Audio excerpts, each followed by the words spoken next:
Quand vous parlez au micro, si vous voulez vous entendre, c'est mieux.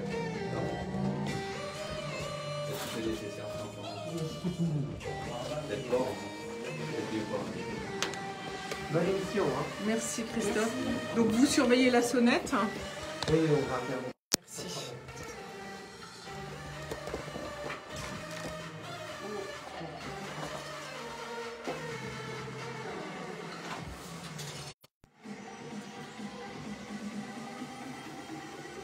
Bonjour à toutes, bonjour à tous. Je suis ravie de vous retrouver pour une nouvelle semaine, et toute l'équipe d'ailleurs est ravie de vous retrouver. Florence Sueur au micro, bienvenue au bar de l'économie en FM avec IDFM Radio Anguin, en vidéo live sur Facebook bien sûr, et puis retrouvez-nous sur notre chaîne YouTube et sur notre plateforme bardeléconomie.fr. Alors aujourd'hui, place aux artistes, et oui, il y a aussi des métiers, tous les métiers sont en tension avec cette crise et cette pandémie Covid.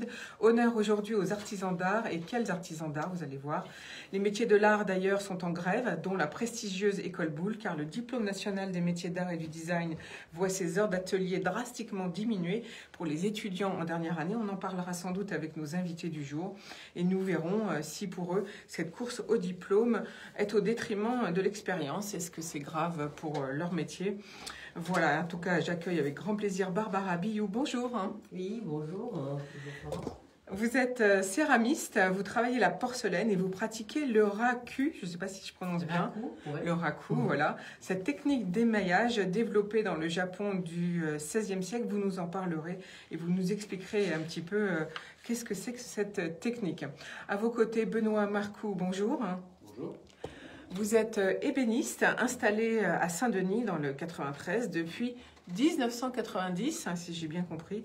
Alors vous faites, bien sûr, vous restaurez des meubles, mais vous faites aussi, vous restaurez des meubles anciens, des meubles boules, des meubles dans tous les sens, mais vous faites aussi de la création, des caves à cigares, des bureaux, des consoles, des meubles à mécanique aussi, et puis des écrins à bijoux et des fameuses caves à vin ou à liqueur, magnifiques. Et puis on attend un autre artiste qui malheureusement doit être dans les embouteillages, qui est couvreur ornementiste. J'espère qu'il va pouvoir nous rejoindre. Il est installé dans le 91 à Bière, les Selles, dans la zone industrielle d'Étampes. Et là, c'est un autre sujet, c'est de l'ornement de toiture, des œils de bœuf, des lucarnes, des épis de fêtage, des sculptures de fêtage d'ailleurs. Mais vous êtes tous membres du réseau Ateliers d'Art de France, ce qui regroupe quand même 6000 professionnels, 1680 partenaires, 120 associations et qui font 300 événements par an, c'est dire. Mais avant, comme d'habitude, c'est les infos du jour. Et tout d'abord, on va commencer par notre chronique santé, comme tous les jours, et on va parler du bio aujourd'hui. Pour comprendre, aujourd'hui, le bio, est-ce que c'est forcément plus cher ? Je suis en compagnie de Pierre Joyot, vous êtes co-auteur avec le docteur Cyril Laporte de La Nouvelle Révolution Alimentaire éditée aux éditions Mongo. Si on veut manger bio, est-ce que ça va me coûter nécessairement plus cher? Est-ce que ça va exploser mon budget? Oui, si on ajoute le bio à une alimentation qui n'a pas été modifiée. Mais la question est de savoir qu'est-ce qui est consommé au quotidien par ces patients ou ces personnes qui commencent à acheter bio. Le tout est de remplacer le mauvais par des aliments sains.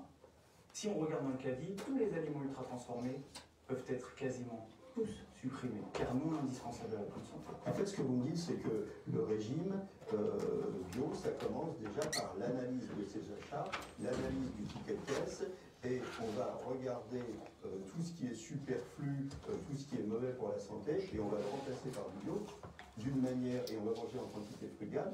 Et là, finalement, on s'aperçoit qu'à budget égal, on peut manger beaucoup mieux. C'est exactement ça. Il faut supprimer les aliments non indispensables à la bonne santé et surtout ne pas tomber dans le piège de consommer des aliments non indispensables à la bonne santé bio.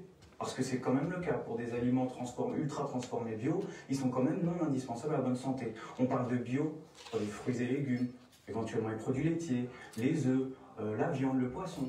Ces choses-là sont intéressantes. Pour tout le reste, on reste dans la catégorie non indispensable à la bonne santé.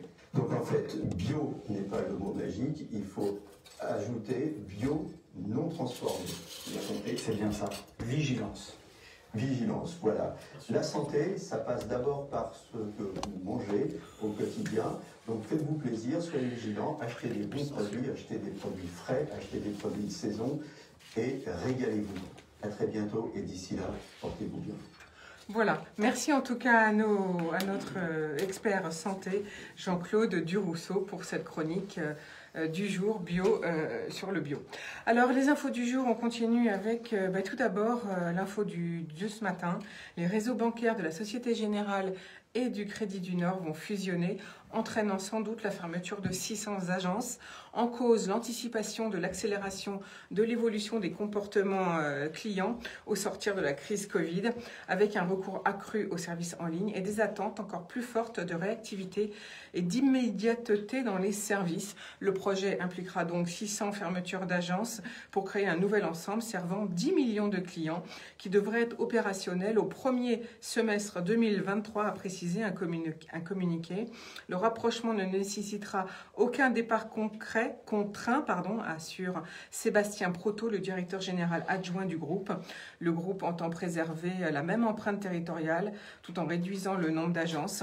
Dans une même ville, il y a effectivement souvent deux agences, des deux enseignes à proximité l'une de l'autre. Donc on passera ainsi de 2100 agences à fin 2020 à environ 1500 agences à fin 2025. La CFDT du Crédit du Nord, elle, estime que les deux banques pourraient perdre au moins entre 3000 et 5000 emplois. Autre info du jour, c'est le rachat de l'entreprise historique par un non-GAFA, c'est Salesforce qui s'offre l'outil collaboratif, la messagerie d'entreprise Slack, pour 27 milliards de dollars afin de contrer la montée en puissance de Microsoft avec Teams. Slack, que certains d'entre vous d'ailleurs utilisent, offre des solutions permettant de collaborer plus facilement en ligne sur des projets. Il est très utilisé par les startups qui veulent dépoussiérer le monde du travail et par les grands groupes qui souhaitent accélérer leur transformation organisationnelle. Salesforce est bien connu des logiciels cloud pour les entreprises. C'est l'un des concurrents de Microsoft qui a lui-même racheté, souvenez-vous, LinkedIn, je vous en avais parlé, et qui a rendu son outil Teams temporairement gratuit pendant cette crise Covid. Résultat, ils ont gagné 115 millions de clients. En tout cas, ils ont 115 clients actifs en ce moment. Donc là, je parle de Microsoft. Autre information, c'est Vimeo, la plateforme qui diffuse ce fameux film controversé Hold Up, lève 150 millions de dollars. Lancé en 2004, Vimeo a été longtemps en concurrence avec YouTube et Dailymotion. Et depuis, elle s'est spécialisée dans la conception et la commercialisation d'outils vidéo pour les entreprises via sa plateforme qui atteint plus de 200 millions d'utilisateurs dans le monde cette année. Elle revendique 1,5 million d'abonnés payants et plus de 3500 entreprises clientes comme Amazon, Starbucks, Deloitte, Zendesk et Siemens. Son chiffre d'affaires global a augmenté de 44% par rapport à l'année dernière. Elle est filiale de l'américain IAC, le groupe spécialisé dans les médias et entre autres 150 autres produits tels que un que vous connaissez qui s'appelle Home Advisor. Elle pourrait devenir indépendante, donc Vimeo, et être revendue à ses propres actionnaires. Autre information, c'est le 737 MAX de Boeing qui vient d'effectuer son premier vol depuis sa mise hors service après les deux accidents qui ont fait quand même 346 morts en octobre 2018 et mars 2019 en Indonésie et en Éthiopie. La reprise des vols commerciaux aura lieu le 29 décembre aux États-Unis. L'aviation civile a donc donné son feu vert il y a 2 semaines après des mois d'enquête. L'Agence européenne de la sécurité aérienne, qui a été étroitement impliquée dans l'inspection des changements du Boeing 737 MAX et dont l'autorité a été renforcée par cette crise, a annoncé son intention d'approuver la reprise de l'exploitation de l'appareil qui devrait être effective donc fin décembre. Autre information importante, les Britanniques et Européens sont entrés dans la dernière phase d'intenses discussions, considérée comme une dernière chance de conclure enfin un accord commercial post-Brexit et d'éviter un no deal. Ce nouvel effort a été décidé samedi soir au plus haut niveau par le Premier ministre britannique Boris Johnson et la présidente de la Commission européenne Ursula von der Leyen. L'absence d'accord aura un coût très lourd et sera très déstabilisant pour le Royaume-Uni et l'Irlande, a averti le ministre irlandais des Affaires étrangères. L'Allemagne, qui occupe actuellement la présidence de l'Union européenne, a rappelé samedi soir qu'elle n'accepterait pas un accord à n'importe quel prix. Alors il y a toujours 3 points qui bloquent l'accord. C'est l'accès des pêcheurs européens aux eaux britanniques, la façon de régler les différends dans le futur accord et enfin les garanties exigées par l'Union européenne en matière de concurrence en échange d'un accès britannique sans quota ni tarif à son grand marché. Et puis, autre information, c'est la Chine qui a activé vendredi avec succès son réacteur expérimental à fusion nucléaire le plus avancé, a rapporté l'agence de presse Chine Nouvelle, pour produire des énergies à faible émission en carbone.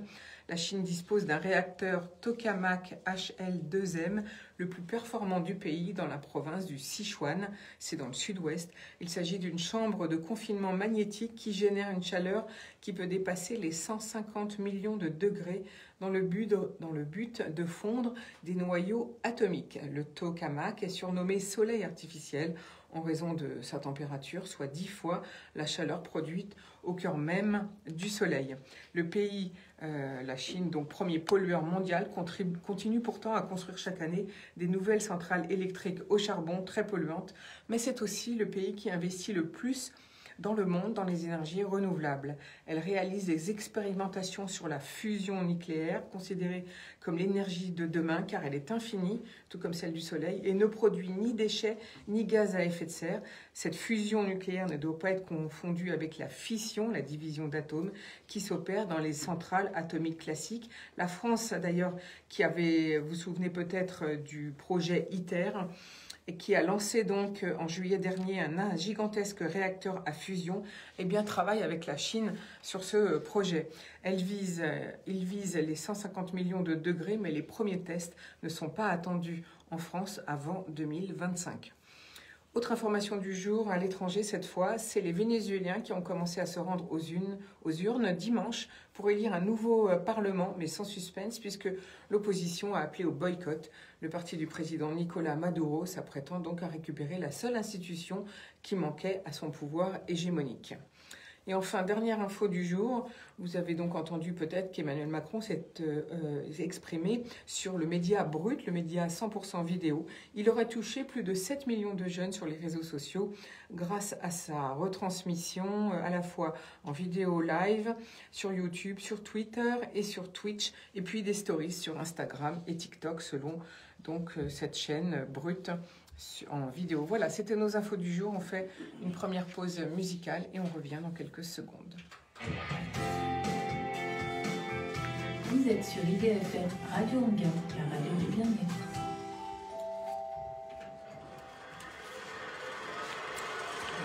Alors, je vais téléphoner au livreur.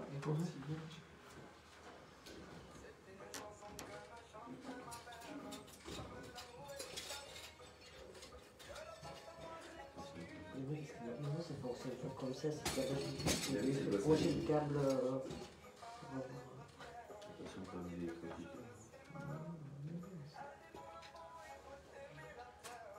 Faire attention de ne pas faire le court-circuit parce que sinon c'est toute la radio qui digéroute. D'accord. Là on est mal.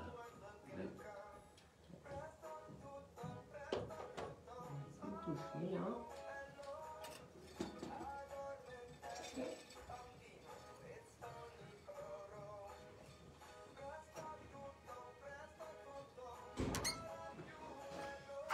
Bon, il arrive, il vient se garer.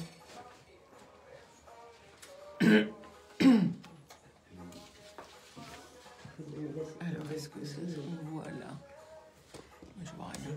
Parce que là, j'ose plus. Parce qu'il faut pas le toucher. Contact, Ouais. Et c'est-à-dire, normalement, ça ne fonctionne pas avec ces jours de LED, mais je me suis dit comme ça, je vous montre comme ça. Donc, comme ça.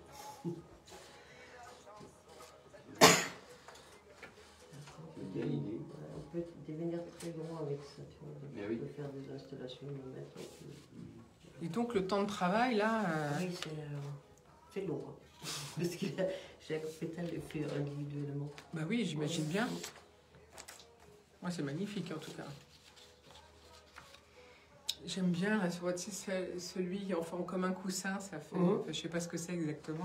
C'est celui-là qui est très... C'est très grand. Un mètre de diamètre, il est tout en spirale.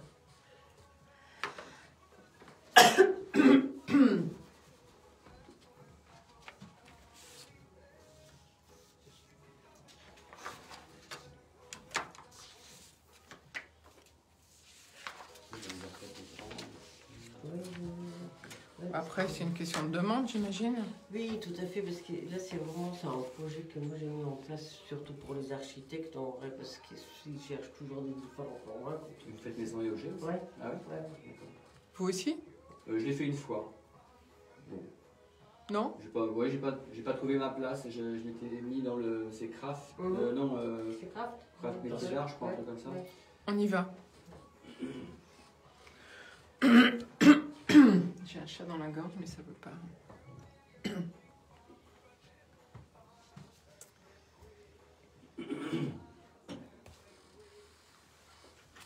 Nous voici de retour après cette jolie pause musicale. Vous êtes toujours au bar de l'économie sur IDFM Radio Anguin. Et c'était bien sûr le dernier titre d'un extrait du titre de Claudio Capéo. Alors aujourd'hui, place aux artistes, honneur aux artisans d'art. J'ai à mes côtés Jean-Pierre Lebureau, couvreur ornementiste, Benoît Marcoux, ébéniste installé à Saint-Denis, et puis Barbara Billou, céramiste, qui travaille la porcelaine. Justement, Barbara, vous travaillez aussi le raku, cette technique d'émaillage. Alors, expliquez-nous un petit peu comment vous êtes devenue déjà céramiste. Alors, moi, je suis devenue céramiste sur le tard, parce que je voulais toujours le faire, mais bon, à l'époque, mes parents ils disaient que c'est pas un métier, donc je fais un métier comme il faut avant. Pour à 40 ans me dire non, après tout, je peux faire mon métier à moi.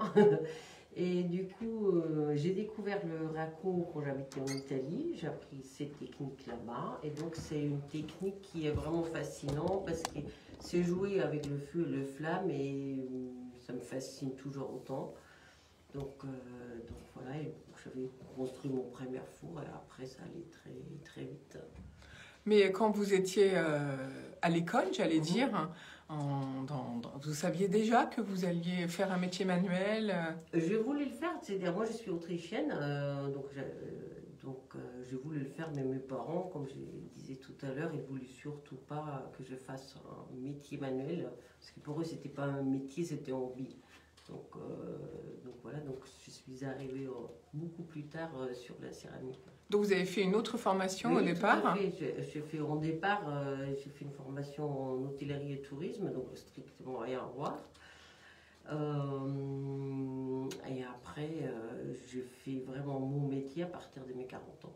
C'est donc la passion qui vous a dit... Remporté, oui, tout à fait. Finalement, ouais. Vous avez donc travaillé ailleurs pendant 20 ans? Oui, tout à fait. À peu près. Voilà. Et un jour, vous vous êtes dit... non, bah là, c'était le hasard des choses aussi. À l'époque, j'habitais en Italie et j'ai découvert un atelier qui, eux, généreusement, ils m'ont donné les clés. Ils m'ont dit, tu peux venir quand tu veux. Et là, c'est une aubaine. Alors, du coup, je suis allée effectivement tous les jours. Et une fois retournée en France, je me suis mis à mon compte. Et j'avais fait une formation quand même pendant 1 an pour être sûre de mes bases. Alors, Barbara Billou, vous êtes installée dans le Val d'Oise, vous êtes installée à Auvers-sur-Oise, vous êtes céramiste, mais vous ne fabriquez pas que des assiettes, non? Non, pas du tout. D'ailleurs, je ne fabrique pas d'assiettes. Donc, moi, j'ai créé surtout des pièces uniques. Donc, c'est en raku, ça peut être bien évidemment des contenants comme des vases, des coupes et des bols. Ça peut être aussi assez souvent des pieds de lampe que j'ai créés pour des architectes. Et il y a aussi la porcelaine en installation. Voilà. Alors justement, donc il y a deux métiers, j'allais dire finalement. C'est la porcelaine dont vous nous avez apporté un magnifique objet aujourd'hui. On va le présenter sur Facebook et puis on va le décrire pour nos auditeurs qui nous écoutent. Mais d'abord, on va continuer sur cette technique que vous pratiquez, le raku. C'est une très vieille technique japonaise. Alors, qu'est-ce que ça veut dire, qu'est-ce qu'on utilise comme matière pour fabriquer, comme vous avez dit, ou des pieds de lampe, ou des vases Alors, techniquement parlant, vous utilisez en terre, c'est un grès chamoté qui tient le choc thermique, parce qu'on joue avec un choc thermique qu'on ne fait pas normalement dans une cuisson traditionnelle, donc électrique ou gaz. Parce que la particularité de cette technique, c'est à la deuxième cuisson, alors on fait une première cuisson biscuit à 980 degrés, et la deuxième cuisson, elle est à l'extérieur, on sort les pièces à chaud entre 950 et 1000 degrés, donc ce qu'on fait normalement pas du tout, et on trempe ces pièces-là dans la sûre, ce qui fait que ça s'enflamme, et c'est pour ça que vous avez ces gris noirs anthracite, c'est un enfumage. Et vous avez aussi au niveau de l'émaillage des craquelures qui apparaissent. Donc c'est lié au choc thermique, mais aussi à la composition de l'émail. Et après, moi je joue avec cet effet-là. Donc c'est toujours du noir, bien sûr, avec du blanc, ou est-ce qu'on peut marier d'autres couleurs? On peut marier aussi d'autres couleurs, bien évidemment. Donc en vrai, vous pouvez utiliser n'importe quel émail en basse température. J'ai une petite faiblesse pour le blanc, pour le blanc-gris, j'avoue. Après, j'aime bien faire aussi, vraiment travailler en contraste dans les rouges, dans les cuivrés. Donc ça fait des effets très étonnants. Et j'aime bien travailler dans des graphismes, des lancers d'émail. Alors, votre autre de vos créations, c'est la porcelaine. Donc là, vous nous avez apporté un exemple aujourd'hui, ce sont des pétales finalement. Et vous les assemblez, c'est ça, on peut dire? Donc oui, vous créez les pétales une à une. Voilà, tout à fait. Après, au plus fin pour travailler, jouer vraiment avec la translucidité de la porcelaine. Et sur ce, je les installe après. Là, ce sont des installations sur plexiglas. Et l'idée, c'est que c'est un objet qu'on peut faire avec ou sans, ça fonctionne avec ou sans lumière. Donc ça s'appelle Mezzaluce, donc c'est un petit hommage à l'Italie, donc la demi-lumière, parce que justement, soit ça peut fonctionner avec ou sans lumière.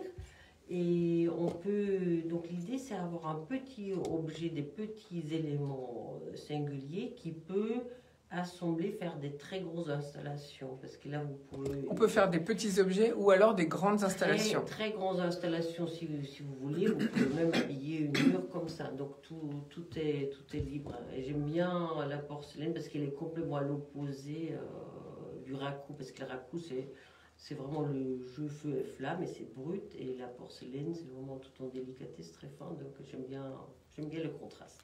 Mais alors donc là vous avez apporté, ça fait comme ce sont des pétales assemblés en forme de fleurs finalement, hein, que vous avez apporté aujourd'hui. Oui. C'est posé à plat et donc ça peut faire une décoration murale aussi. Absolument. Ou alors on peut le laisser en centre de table même, ce que vous avez amené aujourd'hui. Combien de temps faut-il pour faire un assemblage comme celui qu'on peut voir? Vous pourrez regarder à nos auditeurs sur Facebook après, à votre avis. Il faut combien de temps pour faire une feuille, une pétale? Alors, moi, entre-temps, je fais entre 15 et 20 pétales par heure, grand maximum.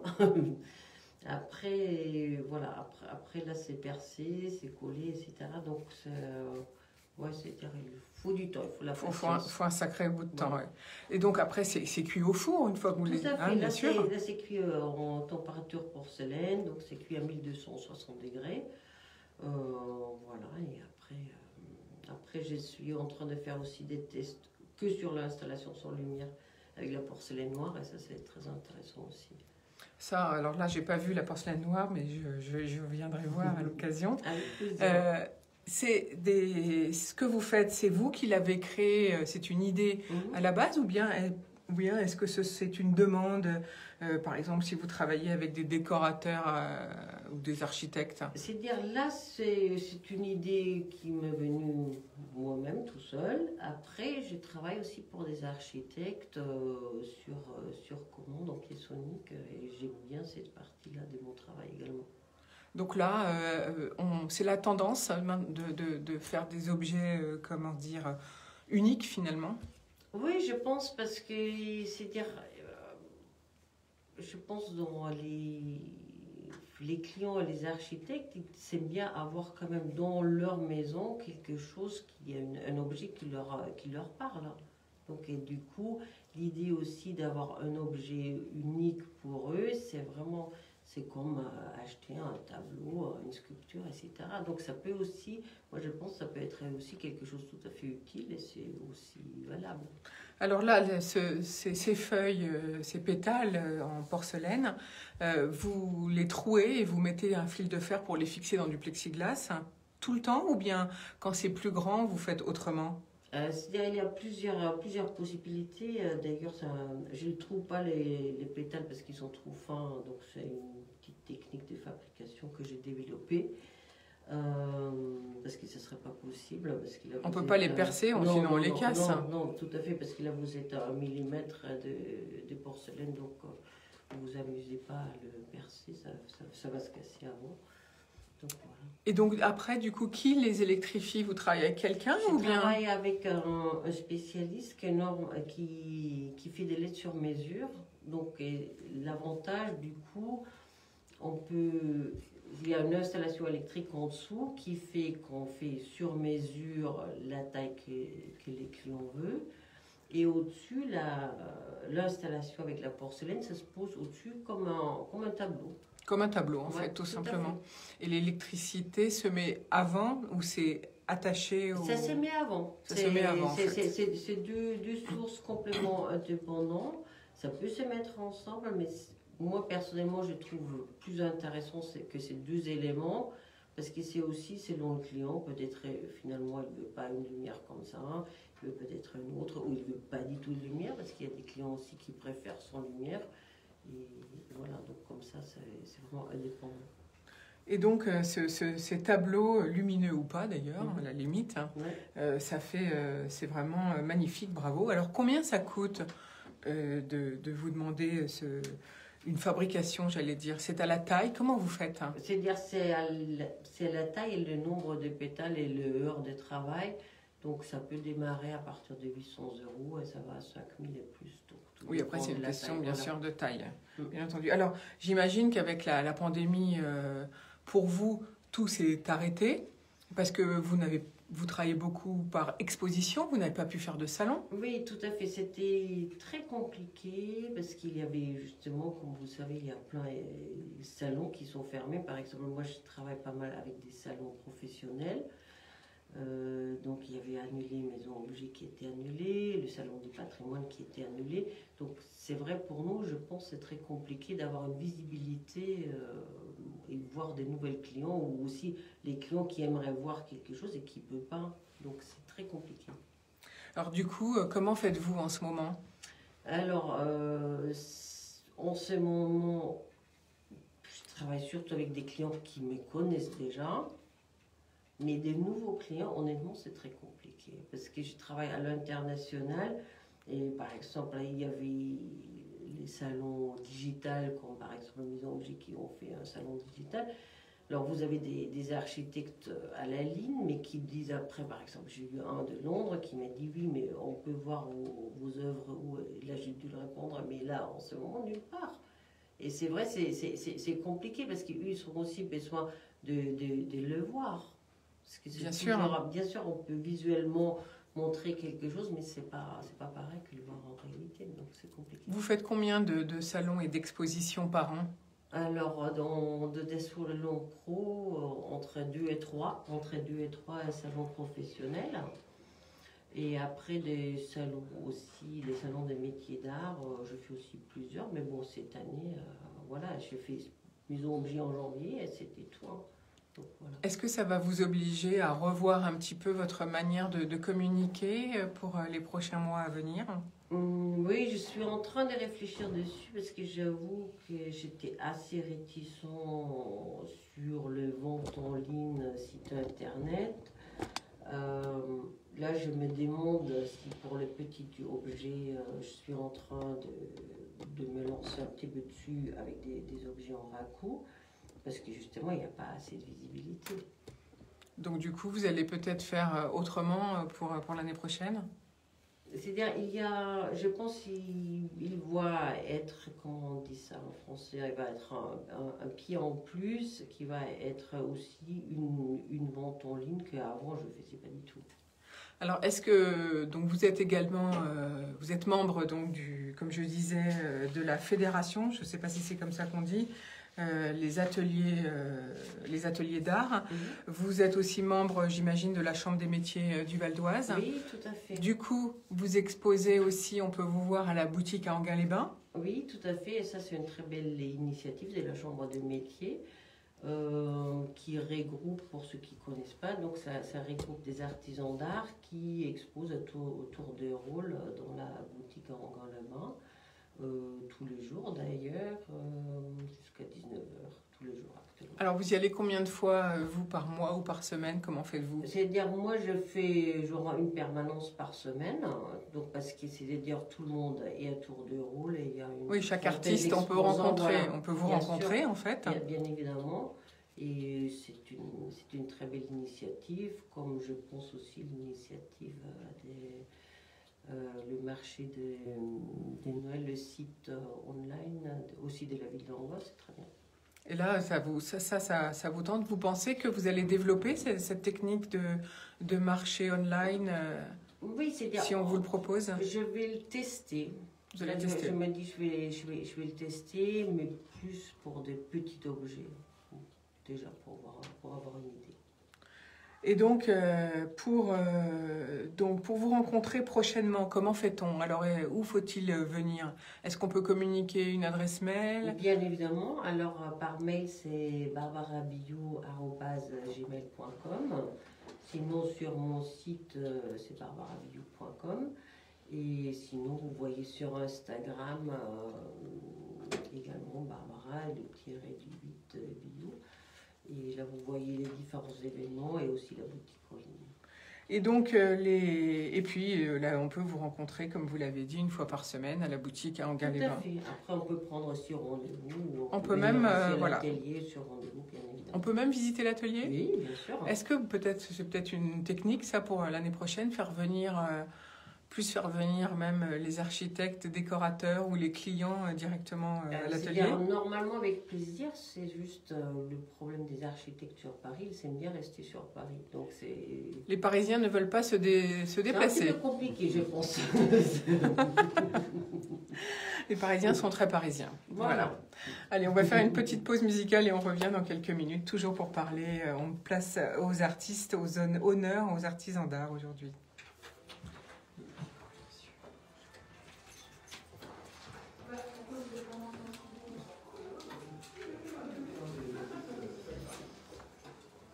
Bonjour. Bougez pas. Non. Après, derrière là, c'est... Voilà.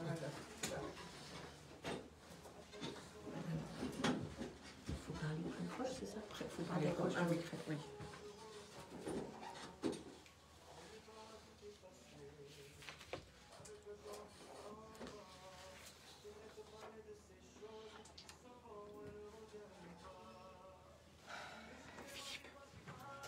Peut-être d'autres pauses musicales. Sans doute. Merci.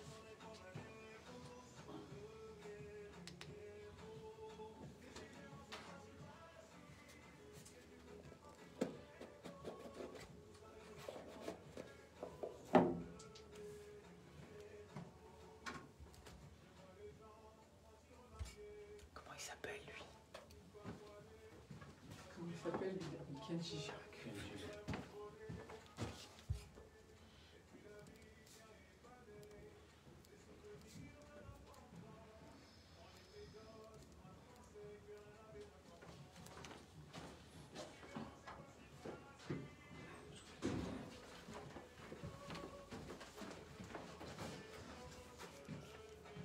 Maître Gims, il passe tous les jours dans le bar de l'économie. Non. Si, si. Moi, je l'ai déjà entendu. Ça fait au moins 3 fois. Ah bon? Ouais. Bravo, hein? Moi, je crois pas, moi. Ça fait 3 fois? Je sais pas. Je fais pas gaffe. Bon, qu'est-ce qu'il nous fait? Ah, bon, tant pis. Allez, on va... Tu me dis, hein?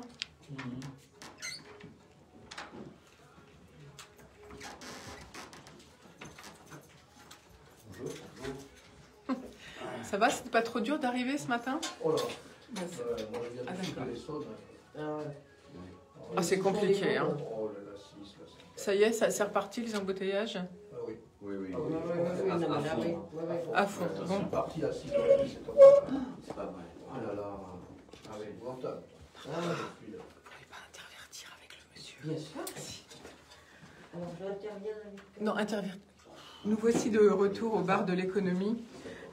Nous sommes toujours aujourd'hui, on fait aux places aux artisans d'art.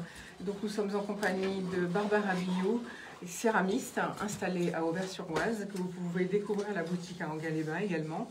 et puis de Benoît Marcoux, ébéniste installé à Saint-Denis, et Jean-Pierre Lebureau, couvreur ornementiste installé dans le 91. Alors Benoît Marcoux, vous êtes donc ébéniste d'art. Vous aussi, vous faites partie des ateliers d'art de France. Et vous êtes en plus labellisé EPV. Qu'est-ce que ça veut dire? EPV, c'est Entreprise du patrimoine vivant. Ça regroupe l'excellence des savoir-faire français. Voilà. Et donc, vous, l'ébénisterie, à quel âge vous l'avez commencé? Moi, à l'inverse de Barbara, je suis né, entre guillemets, dans un atelier. Mes parents étaient créateurs d'automates. Mes grands-parents étaient restaurateurs d'objets d'art, faïence, porcelaine. Donc voilà, j'ai un parcours un peu différent. Dès l'âge de 13-14 ans, j'ai su ce que je voulais faire. Je voulais devenir ébéniste. Et j'ai intégré une formation, ce qu'on appelle aujourd'hui en alternance, c'est l'apprentissage, en 3 ans. Voilà. Et du coup, donc en 3 ans, on devient ébéniste?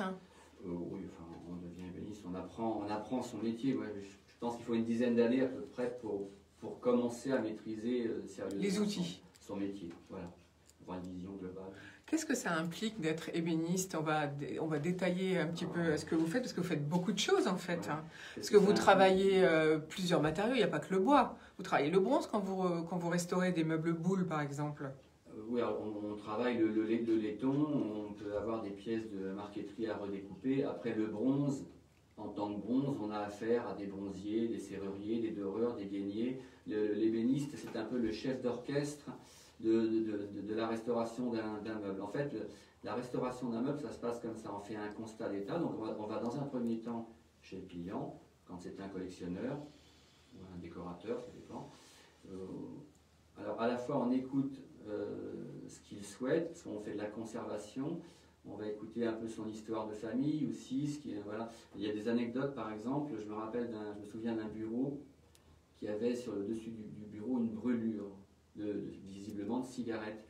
Et ça arrive souvent. J'ai été attentif à ça et j'aurais pu ne pas poser la question et je lui ai demandé ce qu'on faisait de cette brûlure. Est-ce qu'on essayait de la gommer, de faire une pièce? Et c'est un monsieur qui avait une 50aine d'années, il a mis ses 2 mains sur la brûlure en la protégeant, en me disant non, ça c'est la brûlure de cigarette de mon papa et on n'y touche pas. On la laisse. Voilà. Donc vous voyez, il faut un petit peu aussi comprendre, poser les questions qu'il faut, puis après on est là aussi pour apporter notre conseil. Mais ça doit, en ce moment, la restauration de meubles anciens, ça doit vous faire mal au cœur quand vous voyez toutes les ventes aux enchères où les meubles partent pour rien, ou ne partent pas d'ailleurs. Moi je dis à mes clients, profitez-en. Achetez des jolis meubles en marqueterie, oui, effectivement. C'est plus tellement à l'ordre du jour. Après, ce qu'on fait beaucoup aujourd'hui, c'est d'intégrer, et je trouve ça très intelligent, les gens ne veulent plus des intérieurs dits poussiéreux. Souvent, le meuble ancien, c'est une connotation chez la grand-mère, voilà, où c'est sombre. Je caricature un peu, mais alors que je trouve très intelligent de faire l'acquisition, de se transmettre le patrimoine, parce qu'on se transmet une histoire de famille, et de le faire restaurer de belle façon et de l'intégrer dans un intérieur moderne. C'est assez subtil, c'est plutôt... Est-ce que quand on fait une restauration, on peut aussi être amené à faire de nouvelles pièces parce que le meuble est très abîmé? Est-ce qu'on peut moderniser en même temps ce meuble ancien? On n'est pas là pour le moderniser. Non, il faut respecter le meuble ancien. Ouais, vraiment, il faut respecter l'intégrité du meuble, le conserver. Moi je dis toujours que le restaurateur doit rester dans les traces du concepteur. On reste vraiment dans l'ombre du concepteur. C'est un peu le jeu, c'est ce qui rend les choses intéressantes. Chaque meuble est différent, ça demande une gymnastique assez particulière pour le restaurateur. C'est pour ça qu'il faut vraiment du temps pour se former. Moi j'ai 2 employés, j'en ai un qui est là depuis une dizaine d'années. Bon, maintenant j'ai envie de dire qu'il n'a plus tellement besoin de moi quand même. Mais on se rassemble tous les jours autour du meuble, enfin de ce qu'on est en train de faire pour discuter ensemble, pour échanger et puis voir quelles sont les meilleures façons d'aborder le meuble. Puis parfois j'ai une idée qui est différente de la sienne et puis bon, je laisse un peu faire. Voilà, il faut faire confiance. Il faut faire confiance. Alors justement, quand vous entendez que le diplôme des métiers d'art, qu'on va diminuer le temps d'ateliers. Ça paraît... Oui, j'ai vu ce post sur Instagram de Raphaël Lebeau. Il y a un graveur de l'école Boulle qui a gravé un point vengeur. Voilà. Mais à l'heure où on dit il faut prendre des apprentis, il faut faire de la formation sur le tas, ça paraît bizarre, non? La formation était en 3 ans pour un CAP. Un CAP, c'est un certificat d'aptitude professionnelle. C'est passé en 2 ans et j'ai même des demandes. On fait des demandes en 1 an et je refuse. Je prends pas de. Après, je critique pas. Il y a des gens qui sont en reconversion. C'est pas facile quand on fait une conversion. Vous pensez que c'est à cause de ça, à cause des gens qui veulent se former? C'est pour cette raison, oui, pour vous cette pensez? Raison, mais ouais, enfin, j'ai aussi des jeunes qui viennent pour faire une formation en 1 an. C'est pas possible. Quand on a un diplôme, un CAP, on est censé pouvoir rentrer sur le marché du travail et être, même si on n'aime pas trop ce mot-là, productif. On rentre dans une entreprise pour faire un travail et produire un travail. Et je trouve dommage de se priver du temps de formation. Vous savez, quand on a... Enfin, moi j'ai une fille qui a 10 ans, on n'arrête pas de nous demander, elle est douée, de vouloir lui faire sauter une classe. Et mon épouse et moi, on ne veut pas. Enfin, on a la chance d'avoir un temps de formation idéal, autant approfondir les choses. Au lieu de se priver, je trouve que raccourcir le temps de formation, c'est se priver. Au lieu de se presser d'apprendre, autant prendre son temps, c'est ça que vous voulez dire.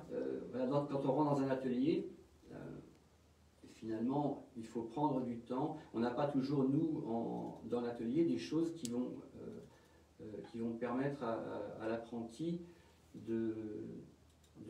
d'apprendre. Donc, parfois, on a des pièces qui sont plus ou moins intéressantes. Justement, alors donc le travail en France, le travail de la restauration, est-ce que est-ce que le chiffre d'affaires a baissé depuis que vous avez démarré, ou bien où est-ce qu'on en est entre les parties, la création, puisque vous faites aussi de la création, et la partie restauration, comment vous voyez évoluer? Non, ça n'a pas baissé, ça dépend. Disons qu'avant c'était très linéaire, maintenant c'est plus en dents de scie, quoi. Mais en même temps, le nombre d'ébénistes a diminué malgré tout. Le nombre d'ébénistes a diminué, on n'a pas pour autant plus de travail. Les gens font peut-être moins entretenir leur patrimoine. Alors c'est vrai que ça a un coût, l'entretien du patrimoine, parce que c'est à chaque fois des heures d'atelier. Et les heures d'atelier, on passe beaucoup de temps pour bien restaurer. Alors justement, vous travaillez aussi avec beaucoup d'architectes décorateurs. On vous demande donc des créations. Alors vous faites beaucoup de choses en création, c'est magnifique. Moi j'invite tout le monde à aller voir ce que vous faites. Ce que vous faites, ça va du petit objet, la cave à cigares par exemple, ou l'écrin à bijoux, jusqu'aux meubles, aux gros meubles, des bureaux, des consoles, des fauteuils. À chaque fois des meubles à système. Alors ça vient... C'est une histoire de famille, les mécanismes, les meubles, les mécanismes, donc ça m'a un petit peu rattrapé finalement. Et on s'est mis, on amène notre savoir-faire sur ce qu'on a acquis sur le patrimoine, on l'amène sur des lignes plus contemporaines. Et donc vous travaillez plusieurs bois en même temps? Plusieurs bois en même temps, plusieurs matières. Alors c'est vrai qu'on s'est mis un petit peu pour la création à travailler un peu le bronze. Voilà. Donc du coup, une nouvelle corde à votre arc. Oui, voilà. Qu'est-ce que vous travaillez comme bois, plus particulièrement? Quelles essences prenez-vous pour faire vos... C'est l'ébène du Laos, ou ébène blanc. Ça offre vraiment un graphisme très particulier. Nous, on s'est amusé à le marqueter, à faire des incrustations de veines, enfin pour créer un certain dessin. C'est assez long à faire. On a fait un mécanisme sur un coffret qui amène une particularité. On a incorporé du galucha. Donc sur les caves à cigares, par exemple, là aussi on vous demande pas mal j'allais dire, des essences de bois particulières, ou les caves à liqueurs. Oui, nous on propose. Et puis c'est une ligne qu'on a mis au point. Qui est-ce qui choisit? C'est le client ou c'est vous qui proposez? Alors on propose, on a un nuancier pour les bois. C'est à nous d'apporter l'idée au client. Dans le concept que l'on a mis en place, les bracelets par exemple qui sont en galucha, on peut les faire en marqueterie de paille, on peut les faire en nacre, voilà, le client va un peu composer sa propre création. Ça ne modifie pas le prix, enfin ça dépend. Le galucha c'est très long à travailler, mais que ce soit de la nacre ou de la marqueterie de paille, on va avoir grosso modo, la marqueterie de paille, on ne le fait pas, nous on fait appel à quelqu'un qui fait la marqueterie de paille. Voilà, donc je fais travailler pas mal d'autres artisans pour avoir le meilleur. On ne peut pas prétendre savoir tout faire. Ça, c'est pas possible, bien sûr. Donc, du coup, non, après, ça vient du bricolage. Enfin, la marqueterie de paille, c'est un métier. Le bronze, c'est un métier. Voilà. Bien sûr. Et du coup, vous trouvez ces autres artistes. Jusqu'où allez-vous pour les trouver? Où sont-ils? Est-ce que ça reste en Île-de-France? Oui, en Île-de-France. Ou bien, est-ce que en province aussi. Vous allez aussi en province s'il le faut? Oui, en Bretagne. Ce qui fait que là, vous faites ce que vous dites, des meubles à mécanisme. Qu'est-ce que ça veut dire, un meuble à mécanisme? C'est des meubles à secret, avec des secrets, des ouvertures secrètes. Les gens raffolent de ça. Puis, je trouve qu'il y a un côté magique. Nos coffrets, quand on les ouvre, quand on ouvre le couvercle, on a en même temps ce qui est dedans qui monte, ce qui fait que ça se présente, ça vient en offrande à la personne. Je trouve ça assez intéressant. On a fait un coffret à bijoux. En lac végétal. Et donc, quand on l'ouvre, le bijou vient vers la personne, donc il s'offre à la personne. Ah, ça, c'est formidable. Voilà, on essaie d'apporter un peu de poésie aussi dans nos créations. Est-ce que sur des meubles anciens, on peut créer un petit secret, puisque vous êtes féru de mécanisme? On peut aussi vous demander? Non, c'est pas possible. Non, sauf si ça modifie pas le meuble. Si c'est à l'intérieur, dans une niche, et voilà. Si le client veut incorporer un petit coffret caché, mais non, ça je me refuserais. Par contre, si le meuble contient déjà un secret, vous pouvez éventuellement le réparer ou le restaurer aussi, ce mécanisme? Oui. Ça c'est possible. Oui, ça nous arrive régulièrement. Et c'est toujours très ingénieux et simple. Au 18e, les choses étaient vraiment faites simplement et ça fonctionne toujours avec un simple ressort. On s'inspire de ça. D'ailleurs, les cabinets 17e regorgent de tiroirs qui en cachent un autre avec une glissière. Enfin, on a même parfois du mal à les trouver. Quelquefois, c'est difficile, c'est vrai, de les trouver. J'allais dire, il il y a des gens qui n'ont jamais vu les secrets qu'ils avaient dans leur meuble. Ou parfois, quand on ramène le meuble, on leur montre. Il est pas rare qu'on me rappelle pour me demander, je me souviens plus comment ça s'ouvre. Voilà, donc vous leur montrez. Ça, c'est très intéressant, je trouve, le meuble à secret. Vous dites meuble à mécanisme. Oui, mécanisme, à secret, ça plaît beaucoup. Il y a un petit côté magique. Et quelquefois, il y a même des secrets qui n'ont même pas de ressort. C'est tout simple, c'est un morceau de bois qui glisse. Oui, c'est ça. Et voilà, et là, on se retrouve avec un petit espace où on peut cacher quelque chose. C'est vrai que ça fait rêver. Ça fait rêver, ça. Alors, est-ce que les clients viennent vous voir à l'atelier ou bien est-ce que c'est vous qui vous déplacez? Alors, les deux. Dans un premier temps, je vais voir donc le meuble, je fais un constat d'état, j'explique au client ce qui serait préférable de faire. Ça implique un budget. Je ne ferme pas non plus la porte, c'est-à-dire que quand on va vraiment au fond des choses, le budget peut rapidement être important. Il faut aussi s'adapter à la possibilité du client, tout en préservant, il y a quand même une volonté du client quand il nous appelle pour le conserver. Donc j'essaie de ne pas être fermé et d'apporter plusieurs solutions. La solution minimale pour conserver les choses et éventuellement pour lui redonner son aspect de jeunesse. Parce que en fait, quand on parle de restauration et quand on parle de valeur de meubles anciens, on voit très bien que souvent on nous dit mais ça ne vaut que si le meuble est signé. Mais là, vous n'êtes pas d'accord. Vous dites non. Alors, c'est pas vrai. Vous dites qu'il y a des meubles non signés qui sont très beaux. Je crois que la valeur affective, elle est irremplaçable. Très régulièrement, les gens investissent sur des objets. Alors, je les préviens quand même. Je leur dis qu'on dépasse la valeur vénale du meuble. Mais bon, ça part pour eux. C'est pas grave. Ils m'écoutent. je peux pas me permettre d'insister trop non plus parce qu'il faut respecter que les gens aiment leurs objets, leurs meubles et donc voilà, ils ont envie de le faire, point. Donc on s'adapte à Quels ça. sont les meubles qu'on vous demande de restaurer le plus? Je sais pas, tout. C'est-à-dire, qu'est-ce que vous restaurez en fait? Souvent des meubles en marqueterie quand même. C'est souvent de la marqueterie, le plus souvent 18e. On a pas mal de meubles boules depuis quelques temps. J'ai l'impression que la marqueterie boule revient à la mode. Il y a aussi des effets de mode dans le meuble ancien. Donc les meubles en marqueterie de bois, bien sûr. De bois, Les meubles marqueterie de boules, boules, ça c'est ce qu'on vous demande. Et vous voyez, j'ai des clients là, qui m'ont donné 2-3 meubles à restaurer, des meubles 18e. Et là j'ai une chaise en paille à restaurer.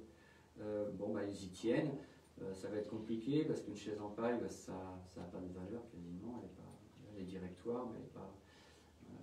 En plus, elle a été déjà mal restaurée. Le dossier a un rapiècement horrible. Enfin voilà, je vais essayer de faire une couleur pour gommer un peu ça et puis restaurer ce qui est cassé. Mais, La plupart du temps, ce sont quoi? Des commodes, des cabinets? Quels sont les meubles qu'on vous apporte? Pas mal de commodes. Beaucoup de commodes. La commode plaît toujours. La commode, les consoles. Les cabinets aussi. Et les armoires, on en voit encore? Non. Elles partent Peut-être à la campagne, plutôt à la campagne. Elles partent à la benne et on garde les portes et le reste est jeté, Oui, vous pensez? C'est ça? Mais quand on est sur la région parisienne, c'est quand même très ciblé sur le meuble en marqueterie du 18e. Donc vous posiez la question, est-ce que le client vient à l'atelier? Moi je fais venir les clients à l'atelier parce que je leur propose déjà d'assister à la restauration, c'est-à-dire que je trouve intéressant pour eux de voir si le meuble a été, enfin là où on en est. Parfois ça nous arrive de déposer la marqueterie. Donc en fait on enlève la marqueterie du support. Quand on a un support qui est fendu à cause de la sécheresse dans les appartements, ça arrive, on dépose la marqueterie d'origine, on restaure le support du meuble, on restaure la structure, le structurel, et ensuite on restaure ensuite la marqueterie, et après on recolle la marqueterie à la colle d'os, à chaud, comme ça se faisait au 18e, ce qui fait que notre intervention reste réversible. Et ensuite...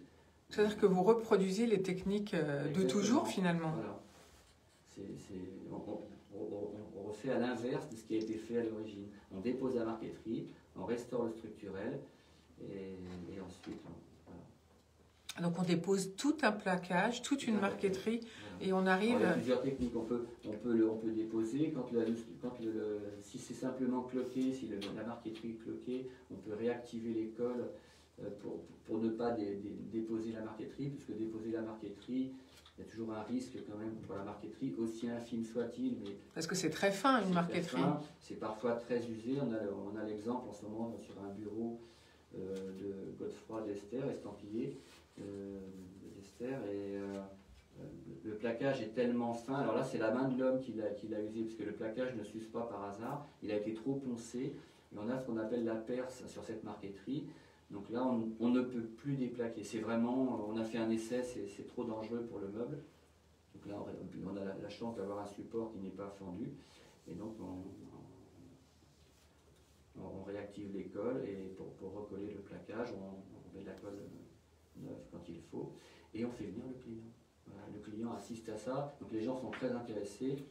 Et souvent, je fais venir les clients quand on arrive à la fin de la restauration alors, non pas pour choisir, mais je dirais que le moment où on peut un peu interpréter, c'est dans la couleur, quand on fait le vernis. Moi, mes 2 salariés font l'ébénisterie. Moi, je n'ai plus le temps de faire, beaucoup moins en tout cas de faire l'ébénisterie. Et donc, je fais uniquement les finitions, les vernis, les mises en cire. Ce qui est très délicat. Voilà, c'est délicat. Et c'est le moment où on peut interpréter un peu le bois au niveau de sa coloration et sa finition. Donc je trouve intéressant, c'est les gens vont vivre avec. Donc c'est le moment de leur proposer plus ou moins de brillance, plus ou moins, voilà, et de mettre en harmonie la dorure, le cuir.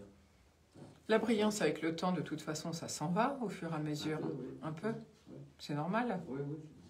Après, il ne faut plus les toucher, les meubles, une fois. Au plumeau. Ouais. Au plumeau, tout simplement. Ouais. Pas de... pas de, voilà, sauf si c'est un meuble ciré, on peut le briller un petit peu. Mais souvent, les gens recirent leurs meubles.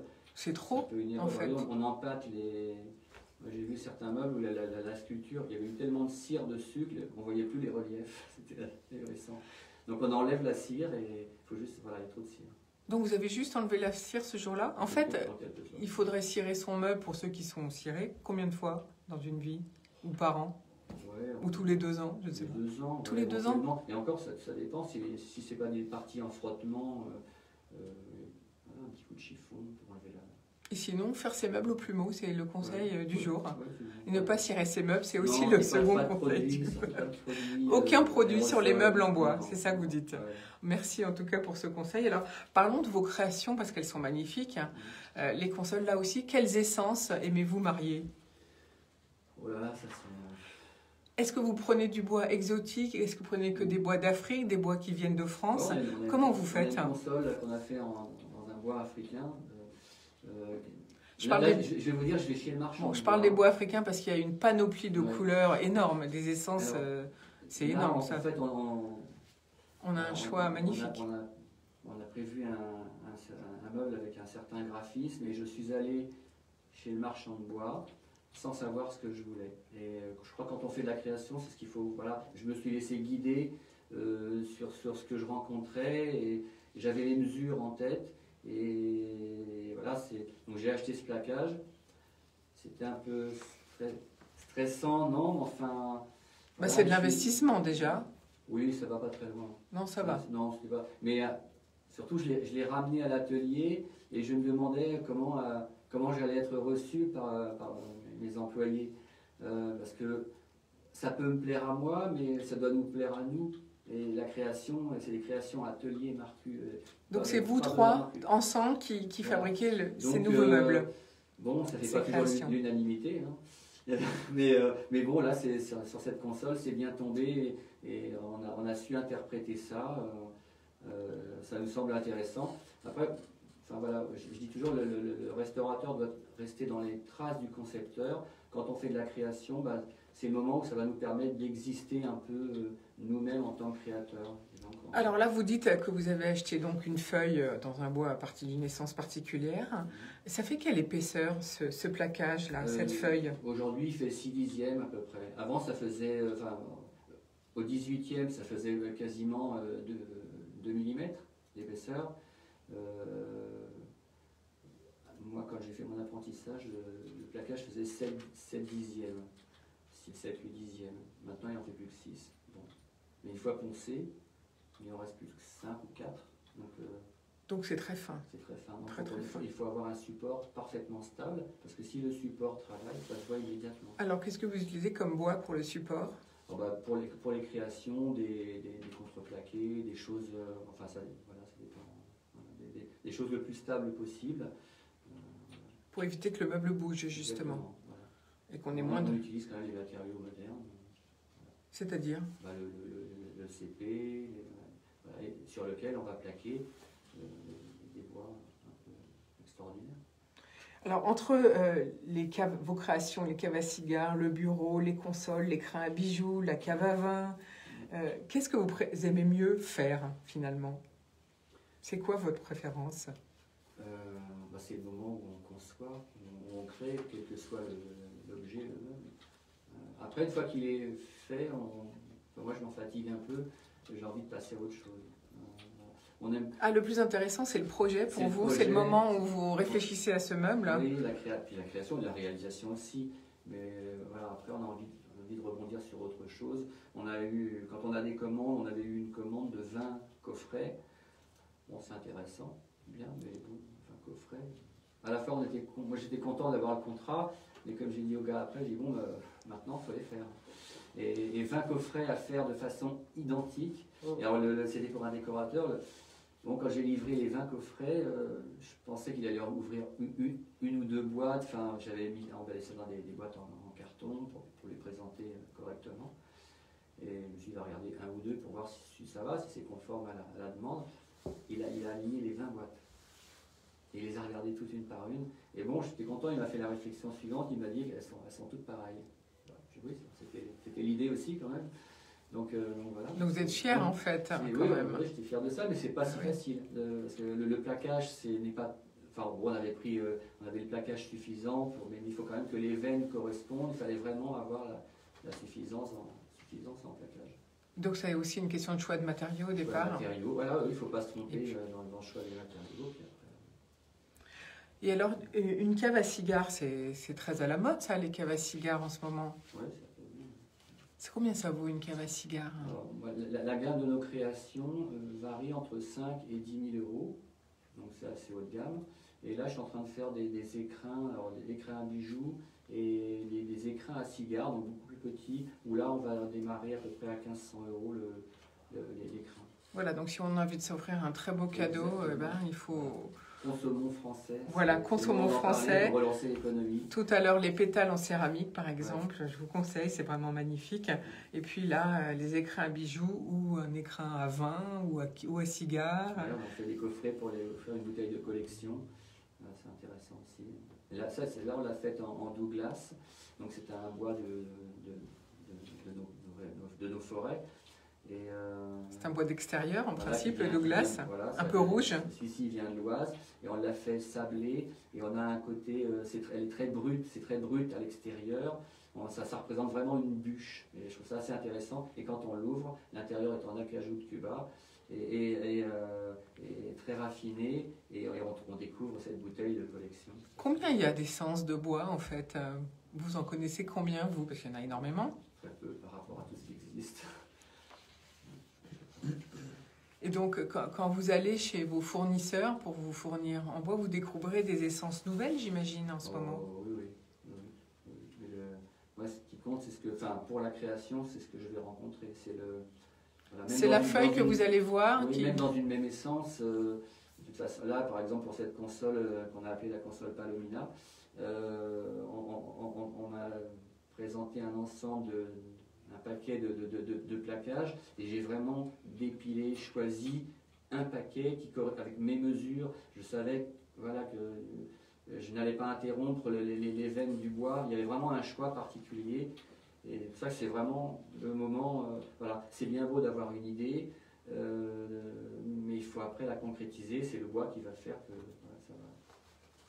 Alors Benoît Marcoux, vous êtes installé à Saint-Denis.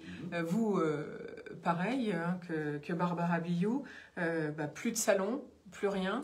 Non, donc c'est l'année privée. Comment vous allez faire, puisque la pandémie n'est pas terminée, le Covid on en a encore pour quelques mois, qu'est-ce que vous prévoyez pour l'année prochaine pour vous faire connaître? Je prévois des salons. Le salon, on va participer, en tout cas on va postuler, on va présenter notre candidature au salon Révélation, qui est organisé par Atelier d'Art de France, qui se déroule au Grand Palais. Là il est en travaux, donc ça va être à côté.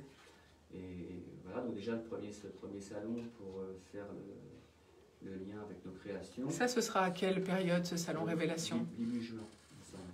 Voilà. Et après, on fera le salon du patrimoine, que je fais depuis une vingtaine d'années. Où ça? Au Carrousel du Louvre. Voilà. Et là, c'est plus pour la restauration, pour la conservation. On rencontre nos clients habituels. Et donc, je vous invite à aller sur ces deux salons. C'est vrai, c'est magnifique pour les yeux. Ça vaut le coup, même si on n'a pas de projet de restauration de meubles, allez à votre rencontre, vous les artistes, enfin les artisans d'art en fait, mais vous êtes des artistes quand même, il faut le dire. Donc, c'est quand même magnifique de voir des beaux objets. On va poser la question à Jean-Pierre Lebureau, qui est à nos côtés. Vous êtes couvreur ornementiste, vous aussi vous êtes sculpteur. Je suis ornemaniste, je fais les ornements de toiture. Voilà. Ornemaniste on dit. Et donc vous aussi vous êtes artiste en fait, créateur, sculpteur finalement, quelque part. C'est vrai, mais j'ai souvent réfuté ce mot artiste. Je me vois comme artisan, le mot artisan il y a déjà le mot art. Les constructeurs de cathédrales ne se disaient pas artistes. Et puis aussi parce que souvent, pour ce qui est des ornements de toiture, je fabrique sur commande et à l'identique. Alors là aussi, c'est vrai qu'il intervient forcément une dimension artistique, puisque quelquefois, il faut recréer un ornement qui n'existe plus. C'est un petit peu mon ADN, on vient me voir souvent parce que ça n'existe plus, on n'a pas le modèle. Qu'est-ce qu'on peut faire? Donc avec l'architecte en chef des monuments historiques, on travaille de concert pour retrouver le modèle qui existait à l'origine et le réaliser au plus près possible de ce qu'il était. Alors, vous êtes couvreur ornemaniste, on ne dit pas ornementiste. Non, ornemaniste, donc. C'est-à-dire Alors, je fabrique des ornements pour l'architecture. Alors, le plus souvent, enfin, c'est, disons, mon corps de métier, au moins à l'origine, c'est les ornements de toiture, les œils de bœuf, les lucarnes, les couronnements de dôme, etc. Pour les ça, c'est ce qu'on vous demande le plus couramment? C'est ce qu'on demande le plus couramment. C'est vraiment, oui, disons, Haussmann donne, on va dire, l'essentiel du travail à l'ornemaniste, c'est classique.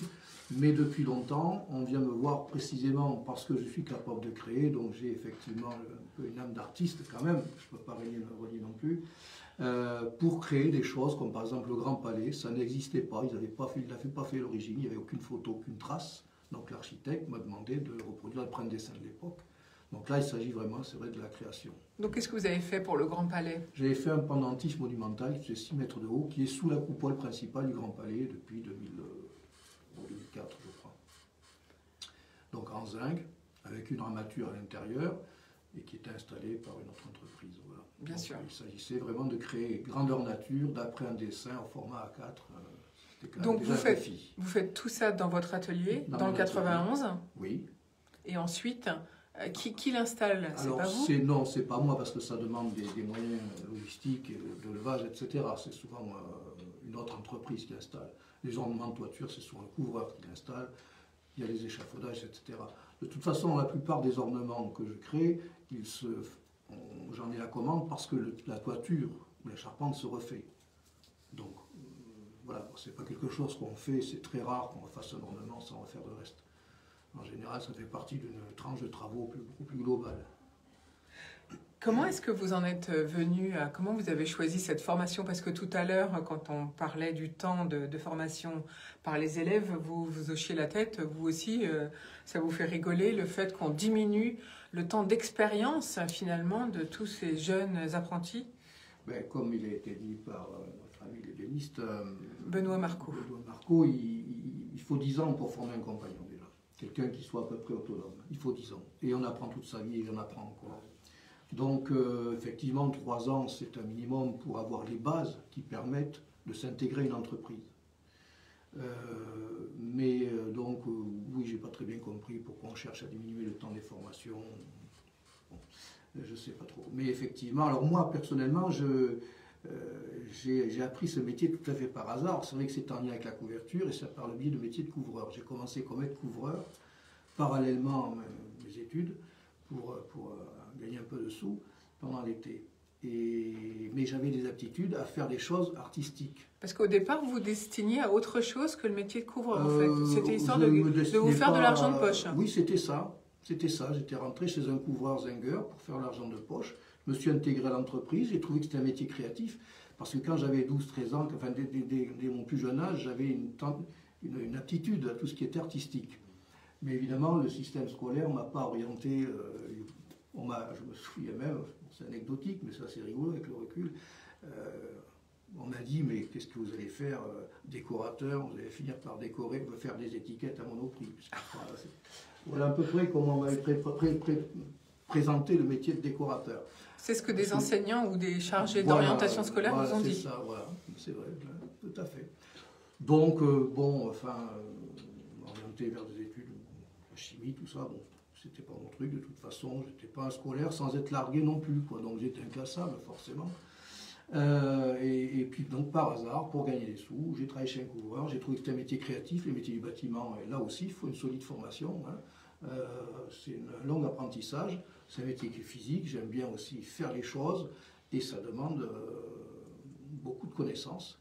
Et finalement, j'étais autonome très vite dans le métier, j'étais responsabilisé, etc. Donc, j'ai fait Donc vous êtes resté... Je suis resté à la couverture, et comme j'avais des aptitudes à la création, on m'a confié des choses qui n'étaient plus vraiment du ressort de la couverture Zingri.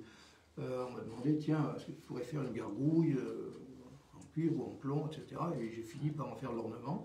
Il a fallu que je développe mes connaissances en géométrie descriptive, parce que ça passe par la géométrie. En géométrie descriptive, oui, vous dites ça. C'est ce que j'utilise tous les jours. C'est-à-dire? Alors, c'est ce qui permet le traçage, l'épure, hein, depuis tout le temps, depuis qu'on construit, depuis qu'on fait de l'architecture, la maîtrise du trait. Hein. Voilà, on n'a pas construit les cathédrales comme ça, sur un flash, une révélation. La maîtrise du trait, ça c'est la base de tous les métiers liés au bâtiment. Et un ornement, par exemple, pour faire un œil de bœuf, je le réalise sur la planche à dessin en 3 dimensions. Voilà, c'est ce qui permet de réaliser un objet en 3 dimensions et de préparer la réalisation de cet objet par le biais du traçage. Et ça, vous le faites avec les outils modernes de Alors, conception assistée par ordinateur? Non, parce que pour faire des pièces uniques, ça m'est pas vraiment utile. Bon, donc vous faites tout à la main encore? Je fais tout à la main sur le papier. Sur le papier, oui, sur en la 3 planche à dimensions dessin, sur le de manière papier. très classique, oui. Pour faire des pièces uniques, bon, ben, c'est vrai que je ne suis pas tout à fait la génération qui est à l'aise sur ordinateur. Non, mais c'est vrai que les logiciels de dessin, ça demande une utilisation quotidienne, une formation très longue. Donc, bon, j'en vois pas. C'est pas utile. Pour moi, non, c'est pas du tout indispensable.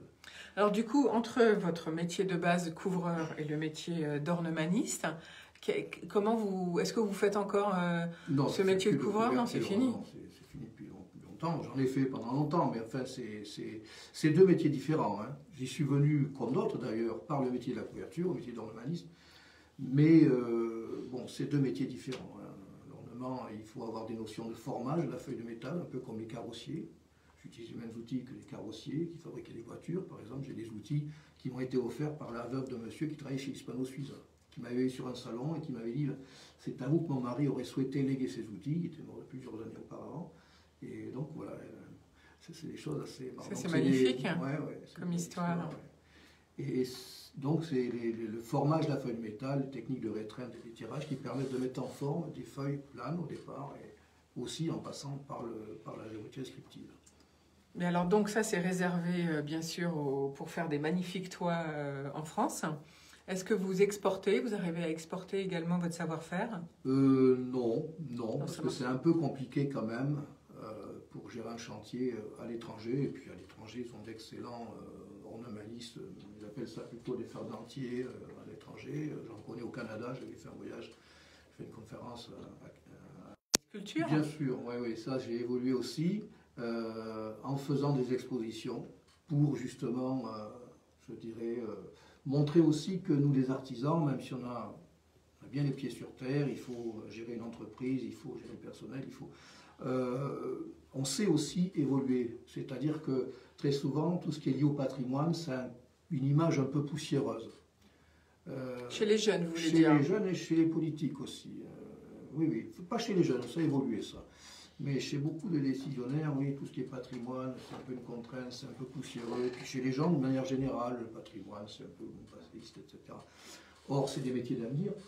On a le savoir-faire que le monde entier nous envie. On le voit bien au salon du patrimoine que je fais aussi chaque année. Donc, c'est quand même important. Il faut amener les gens à considérer que notre savoir-faire, c'est un patrimoine. Nos savoir-faire, ça fait partie du patrimoine.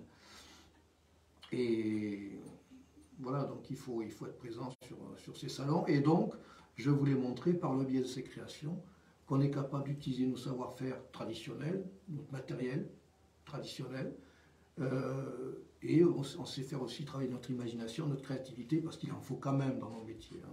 Bien sûr qu'il faut. Donc finalement, si vous en êtes venu à la sculpture, c'est pour faire passer le message, tout simplement, que le patrimoine, d'abord de votre savoir-faire bien sûr, mais pour faire comprendre votre savoir-faire, vous dites aux élus carrément, aux hommes politiques, qui dénigrent finalement. Qui dénigrent, peut-être pas, mais enfin disons qu'on a souvent un peu cette image poussiéreuse de tout ce qui est lié au patrimoine. Donc il y a l'artisanat, très souvent sur les salons, enfin, en tout cas moi ça m'arrive, on me dit vous êtes en quelque sorte les derniers, après vous il n'y en a plus, ça se fait plus ce que vous faites. Et je me tue à leur dire, mais si ça se fait, bien sûr c'est une niche. Il y a des centaines de métiers liés au patrimoine qui ne sont pas connus du grand public, comme le mien par exemple, ébéniste, c'est un peu plus connu. Mais enfin bon, donc il faut quand même faire connaître aux gens qu'on a un véritable trésor en France architectural, des savoir-faire, et qu'il faut un peu les sortir de l'ombre. Donc ça montre que justement on est capable de sortir de la commande classique liée au patrimoine architectural et qu'on est capable de proposer des choses un peu plus inventives aussi, mais qui sont liées toujours, qui sont réalisées avec notre savoir-faire traditionnel. Alors, est-ce que vous avez une équipe pour travailler avec vous? Comment faites-vous? Alors, en ce moment, je travaille seul. J'ai embauché une jeune femme de l'école Boulle il y a quelques années. J'ai formé un apprenti. Enfin, bon, je suis formateur moi-même dans un lycée professionnel.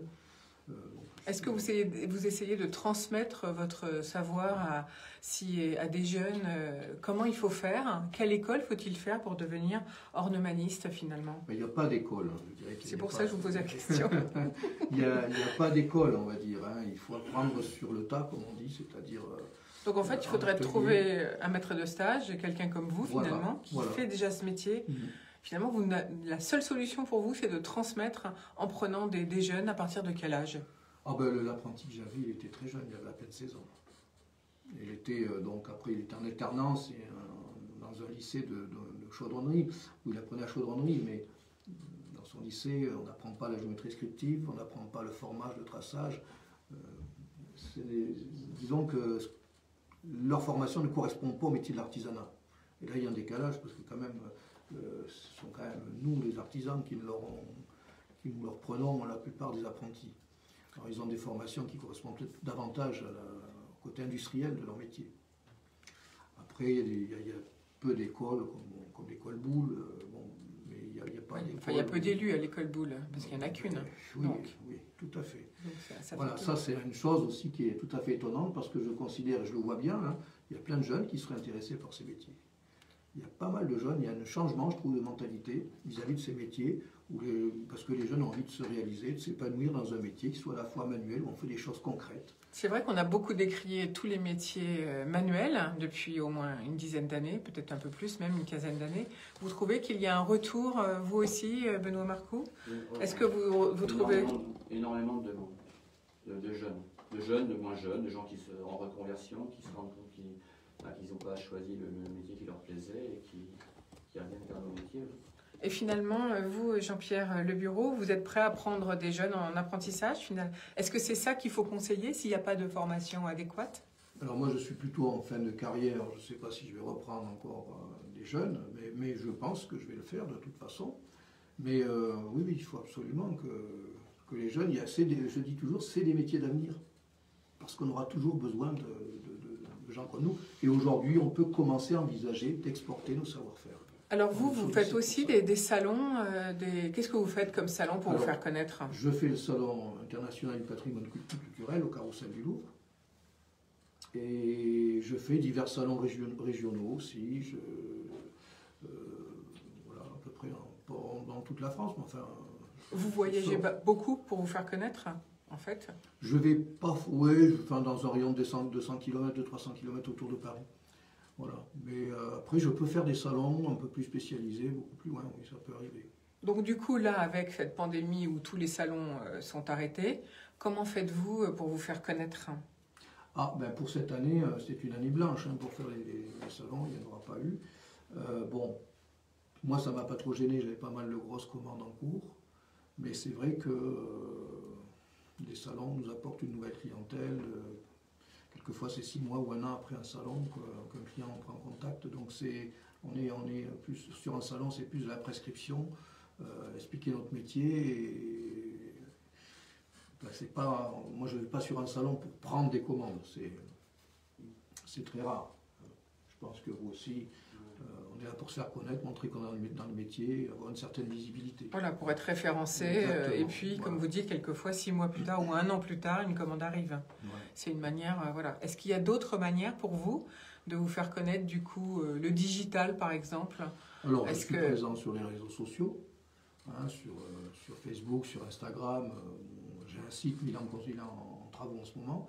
Voilà, donc oui, comme tout artisan, je pense aujourd'hui, il faut se servir un petit peu de... Et ça vous apporte les réseaux? Vous dites Instagram, Facebook, ça vous apporte des... Oui, les réseaux et une visibilité.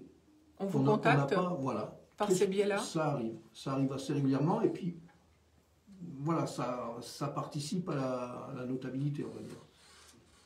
Alors, vous avez dit tout à l'heure, vous avez expliqué votre métier d'ornemaniste. Vous avez dit le plus qu'on me demande, c'est les œils de bœuf. Oui, c'est classique. Hein, mais en fait, aujourd'hui, et depuis d'ailleurs assez longtemps, on vient me voir, comme je le disais tout à l'heure, pour des réalisations un peu plus exceptionnelles. Voilà, vous, c'est surtout l'exception qui fait qu'on vous contacte. C'est un peu mon ADN. En ce moment, je suis en train de réaliser un masque de 4 mètres de haut, en cuivre, en feuille de cuivre martelée assemblée au rivet, sur une structure métallique, façon Bartholdi. Bartholdi étant sculpteur qui a réalisé la Statue de la Liberté à New York.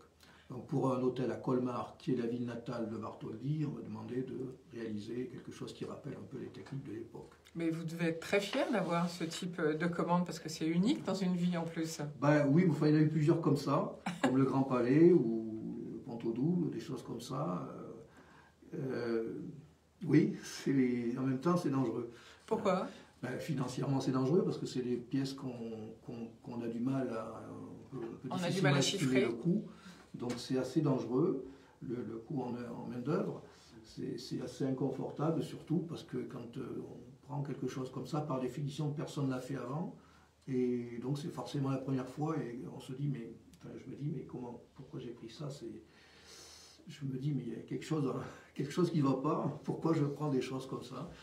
Bon, on vient me voir pour ça, on sait que je vais... Et alors du coup, vous avez estimé, vous estimez le temps que vous avez le temps, oui. Et puis après, une fois que c'est vendu, entre guillemets, il faut... Vous ne pouvez plus bouger le prix? Plus difficilement, ce qui est un peu normal aussi, parce que sinon... Ah oui, il faut bien une limite, hein, bien sûr. Il y a une limite. Mais bon, on a toujours des surprises, mais bon, en même temps, c'est ce qui me fait avancer, quoi. C'est des choses un peu exceptionnelles. C'est ce que vous aimez faire, finalement. Voilà, exactement.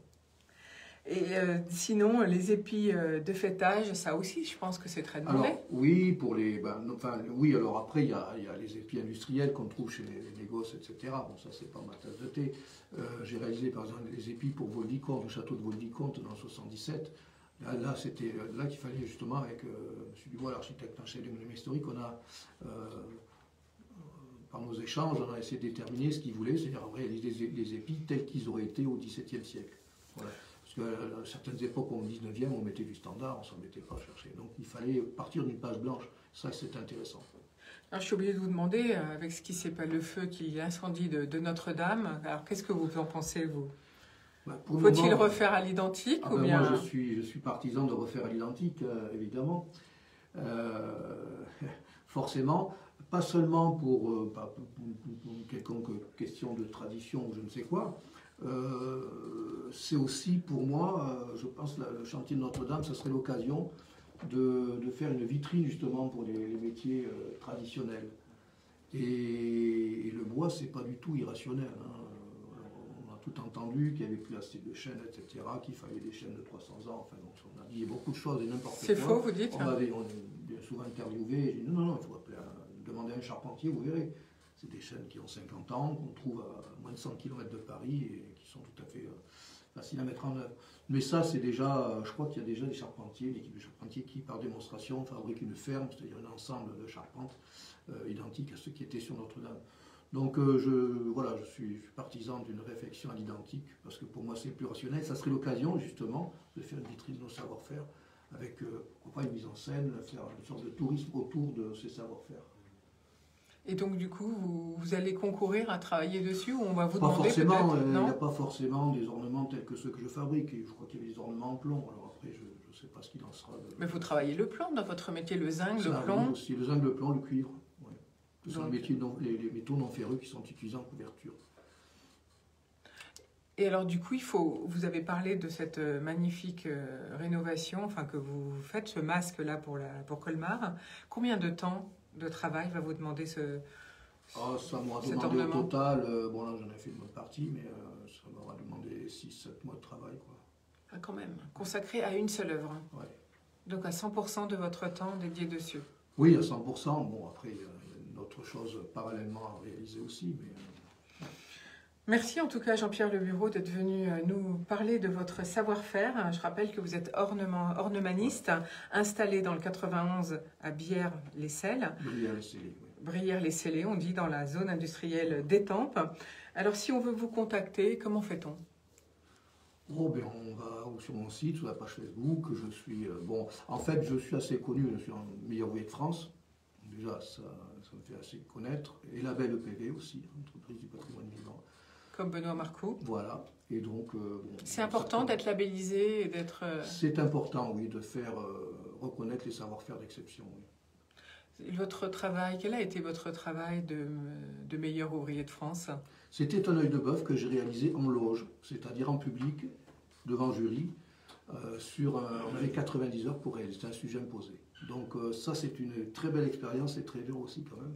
Très dur. Vous l'avez fait à quel âge? Ah, il n'y a pas si longtemps que ça, hein, il y a 5 ans. Donc il n'y a pas d'âge pour passer, Non, il n'y a en pas fait, d'âge, c'est ça qu'on non, peut non, on peut comprendre. être relativement jeune si on a déjà une belle expérience professionnelle, mais il n'y a pas non plus, il n'y a pas d'âge. Voilà, donc si vous avez envie de vous faire reconnaître un meilleur ouvrier de France, contactez votre chambre de métier tout simplement. Oui. Hein, c'est ça. Exactement. Merci beaucoup à tous les trois pour votre présence ce matin. Donc, je vous rappelle que nous étions avec Barbara Biou, céramiste, Benoît Marcoux, ébéniste, et Jean-Pierre Lebureau, ornemaniste. Pour ma part, je vais vous souhaiter une très belle journée et puis prenez soin de vous. Et demain, vous retrouvez Jacqueline Voraz et moi, je serai de retour dès mercredi. Bonne journée, ciao ciao.